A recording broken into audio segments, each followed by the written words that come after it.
Ce jour-là, à Vernon, je me suis envolé comme Icare, et Quentin m'a maudit à jamais. On pensait venir flâner à la foire, on a fini propulsé dans un autre monde. L'attraction s'appelle l'envol d'Icare, un saut à l'élastique inversé. Tu décolles, d'un coup, comme une flèche. Le ciel s'ouvre, la ville disparaît, et soudain la gravité te rappelle que t'es qu'un simple mortel. J'ai tremblé, et quand j'ai atterri, Quentin m'a regardé avec cette tête qui dit « jamais ». Mais il y est allé, fier, héroïque, et furieux contre moi. On a repris notre souffle en regardant les petits gladiateurs. Des courses de chars version drésienne, des mini-casques, des cris de guerre, on a applaudi comme si c'était les jeux. Puis plus loin, on est tombé sur une initiation au tir à l'arc. Petits et grands bandant leur arc comme s'ils visaient l'Olympe. Concentrés, calmes, précis, chaque flèche vibrait dans l'air comme un serment antique, et parfois elles éteignaient sa cible en plein cœur. Un peu plus loin, d'autres s'initiaient au combat.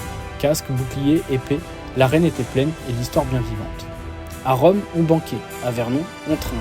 On s'est posé avec une bière de la brasserie de l'Apocalypse à la main, un hot dog pour moi, un plat de taille pour Quentin. Un festin simple, mais royal. Puis le public s'est rassemblé. Le silence, les tambours. Et les vrais gladiateurs sont entrés en scène. Des ogres, du métal, de la sueur. Des duels intenses sous les yeux émerveillés des Vernoniens. Le jour décliné, les enfants couraient, leurs ballons flottant dans l'air. Les artisans présentaient leurs merveilles, et nous, on marchait. Encore un peu sonnés par ce qu'on venait de vivre. Ce dimanche-là, on n'a pas juste visité la foire de Vernon. On a traversé le temps, on a goûté à l'aventure, et entre deux rires et quelques frissons, on est redevenus des gosses. Au coin de la rue, parfois, il y a des souvenirs qui vous marquent pour de bon. À bientôt Vernon.